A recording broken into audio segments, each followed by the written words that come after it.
Jadi kau telah membunuh 72 orang. Jadi Bapak bukan lahir tanggal 12 Desember 48, bukan? Tanggal berapa? Kalau ngomongin soal psikopat, siapa sih psikopat tersadis sepanjang sejarah Indonesia? Baik unikah? Seorang psikopat sekaligus predator seks yang telah mengemprut 14 anak di bawah umur. Atau Ferry Idam Heniansah alias Rian Jombang yang membunuh sekaligus memutilasi 11 korbannya. Atau mungkin Siswanto alias Robot Gedek yang tersandung kasus pengemprutan 12 anak di bawah umur yang kemudian dibunuh sekaligus memutilasi semua korban-korbannya. Namun jauh sebelum era mereka, ada satu orang psikopat yang dinobatkan sebagai pembunuh paling bengis, yaitu Ahmad Suraji. Ya, namanya mungkin terdengar asing di telinga sebagian masyarakat Indonesia. Pria kelahiran Deli Serdang, Sumatera Utara 1949 ini mempunyai nama asli Nasib dan kerap dipanggil Nasib Kelewang karena ia sering mencuri lembu dengan menggunakan kelewang. Dan hingga akhirnya ia pun tertangkap dan dipenjara. Dan barulah setelah bebas dari penjara ia mendapatkan nama Ahmad Suraji. Gangguers, langsung aja kita kupas secara tuntas dan kita bahas dengan gaya bebas film yang satu ini.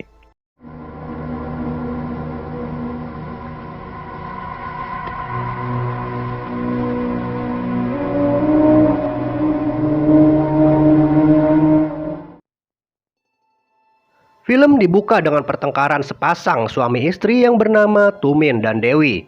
Tumin yang merasa tak sanggup lagi untuk hidup berumah tangga dengan Dewi akhirnya memutuskan untuk pergi meninggalkan istrinya tersebut. Dewi yang tak ingin berpisah dengan suaminya itu kemudian berniat untuk mencari orang pintar agar suaminya bisa kembali ke dalam pelukannya. Kemudian scene pun beralih pada seorang wanita yang sedang berkonsultasi dengan seorang dukun yang bernama Datuk Nasib Kelewang. Dukun itu menjelaskan pada pasiennya bahwa semua permasalahannya bisa diselesaikan dengan cara tapa pendam. Ia pun kemudian mengajukan 2 syarat agar bisa melakukan ritual tapa pendam tersebut. Syarat pertama, setiap pasien harus datang sehabis maghrib ke rumah dukun itu.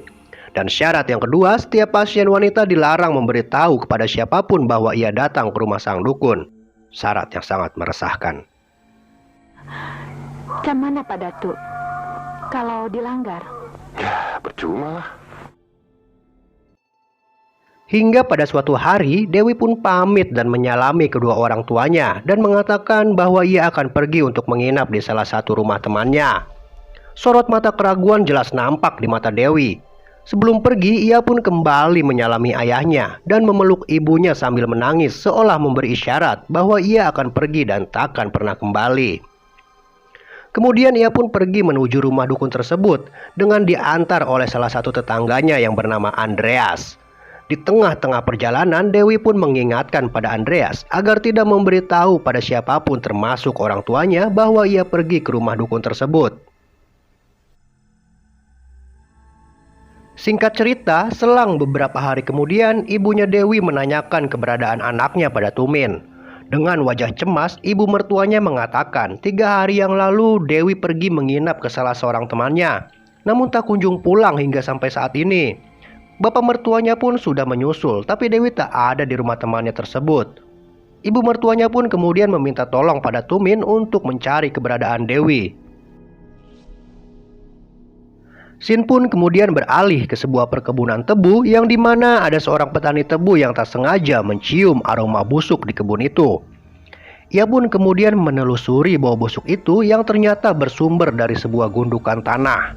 Kemudian ia pun menggali sedikit gundukan tanah itu dan menemukan sesuatu yang ganjil di dalam tanah tersebut. Dengan tergesa-gesa, ia pun pergi sambil berlari dan melaporkan hal ini pada warga dan kepala desa setempat. Dan akhirnya Tumin dan warga pun datang berbondong-bondong menuju perkebunan tebu tersebut. Setelah berkumpul di tempat kejadian perkara, ada salah satu warga yang bernama Boyon yang sangat antusias untuk menggali tanah itu. Ia pun mengatakan pada kepala desa bahwa di dalam tanah tersebut pasti ada mayat manusia. Ia pun kembali menjelaskan bahwa beberapa tahun yang lalu pernah ditemukan mayat yang tak dikenal yang dikubur di perkebunan ini.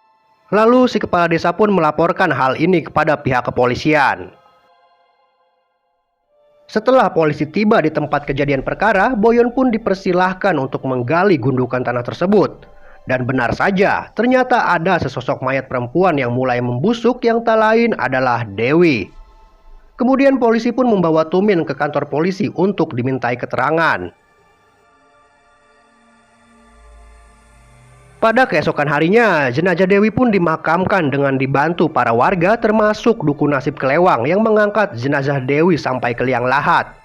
Inilah salah satu kelebihan seorang psikopat, yaitu pandai berkamuflase dan tetap tenang dalam kondisi dan situasi darurat sekalipun.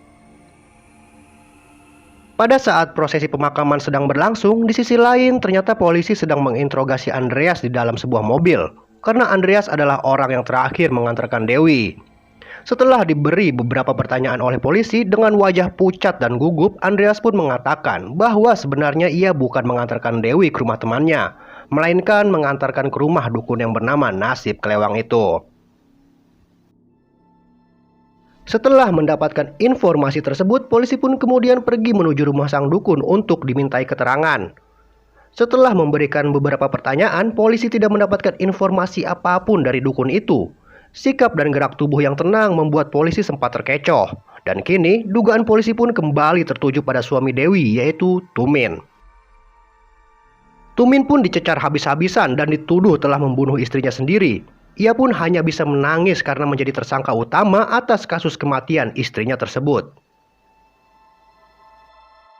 Di sisi lain, keluarga Tumin yang tak terima atas tuduhan itu akhirnya meminta bantuan pada seorang kerabat dekatnya yang bernama Azhar, yang berprofesi sebagai intel Brimob di kota Medan.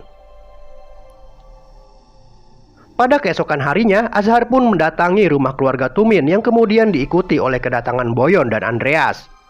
Lalu Boyon pun mengatakan pada Azhar bahwa ia menaruh curiga pada seseorang, yaitu Datuk Nasib Kelewang. Alasannya jelas, karena dia adalah seorang residivis. Lalu Andreas pun mengatakan bahwa dirinya lah yang mengantarkan Dewi ke rumah dukun tersebut sebelum akhirnya dinyatakan menghilang. Kemudian Azhar pun pergi ke kantor polisi setempat dan meminta data tentang sepak terjang dukun yang bernama Nasib Kelewang ini. Dan ia pun menggali informasi tentang penemuan 4 mayat yang dikubur beberapa tahun silam di perkebunan tebu itu. Setelah mencari informasi dan mengobservasi kasus ini secara mendalam, ia pun kemudian mendapatkan sedikit titik terang setelah menanyakan pada seorang lelaki parubaya yang telah kehilangan 2 orang anak perempuannya beberapa tahun yang lalu. Pria parubaya itu mengatakan bahwa anaknya menghilang setelah belajar ilmu pengasihan pada dukun tersebut. Ia pun sempat menaruh curiga pada sang dukun dan telah melaporkan kasusnya ini pada pihak kepolisian. Namun polisi tidak menemukan informasi dan barang bukti apapun. Selanjutnya, Azhar pun bekerja sama dengan pihak kepolisian dengan membentuk sebuah tim untuk mengusut dan menyelidiki secara intensif pada dukun itu. Sebelum melakukan penyelidikan, Azhar menemui seorang parapsikolog dan membawa foto target utamanya. Sedikit informasi, parapsikolog adalah orang yang melakukan kajian ilmiah dari 3 jenis kejadian yang dianggap tidak biasa, yaitu indera keenam, interaksi pikiran, dan kelangsungan hidup yang berhubungan dengan pengalaman manusia atau yang biasa kita sebut dengan anomali. Setelah melihat foto dukun tersebut, para psikolog itu mengatakan bahwa ia bisa merasakan getaran energi dari dukun itu. Dan kemudian ia pun mengambil suatu benda lalu meletakkannya di atas meja. Kemudian memejamkan mata seolah sedang menerawang suatu kejadian. Setelah selesai menerawang, para psikolog itu mengatakan pada Azhar bahwa tidak lama lagi akan ada mayat yang ditemukan yang dikubur di perkebunan tebu itu. Dan nanti akan ada salah satu orang yang akan membongkar rahasia di balik kasus ini. Selanjutnya, pada keesokan harinya, polisi pun langsung mengintai rumah sang dukun dengan menyamar sebagai penjual bantal dan es keliling. Dan untungnya dagangannya nggak laris. Setelah berhari-hari melakukan pengintaian, warga pun kembali digegerkan dengan penemuan 2 mayat wanita yang terkubur di perkebunan tebu itu. Polisi pun kemudian langsung menggerebek dan menangkap sang dukun beserta ketiga istrinya untuk dimintai keterangan. Selanjutnya, polisi pun menggeledah dan menyita alat-alat perdukunan dan pakaian yang akan dijadikan barang bukti.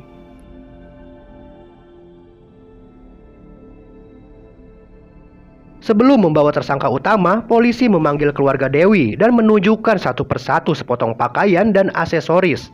Dan benar saja, orang tua Dewi menangis histeris ketika ditunjukkan salah satu pakaian dan jam tangan yang Dewi gunakan saat terakhir pergi.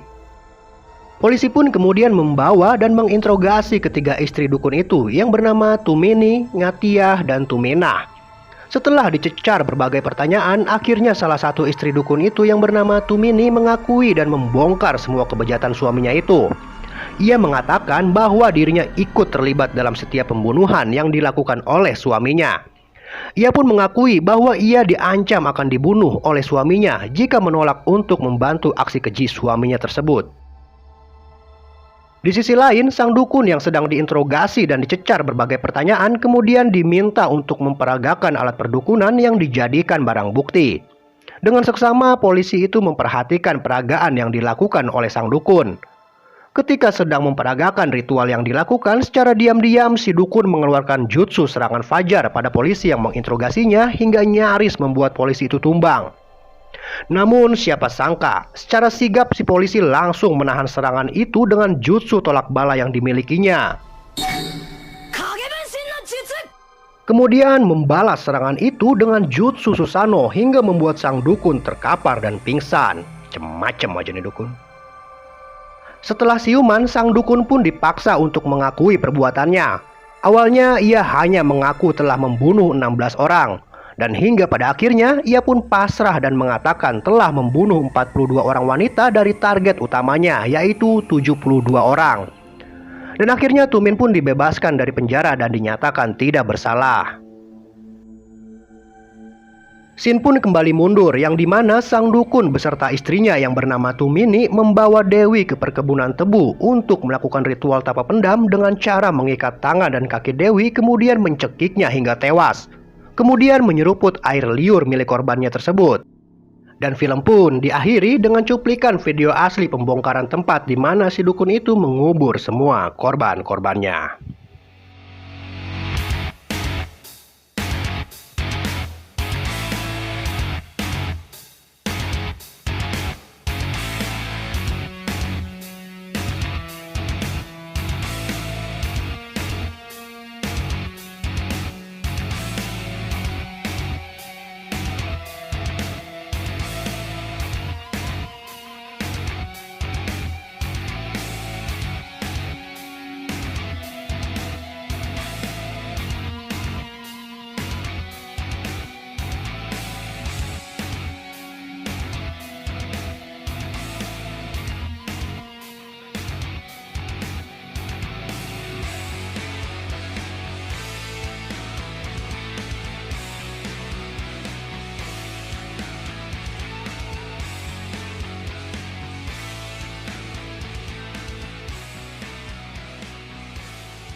27 April 1998, Dukun AS divonis hukuman mati oleh Majelis Hakim Pengadilan Negeri Lubuk Pakam, Deli Serdang karena terbukti telah membunuh 42 orang wanita.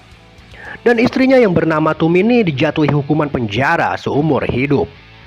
Oke para gangguers, nggak kerasa kita udah ada di penghujung acara. Akhir kata, gua Gary berserta kru yang nggak ada yang bertugas mengucapkan sampai jumpa.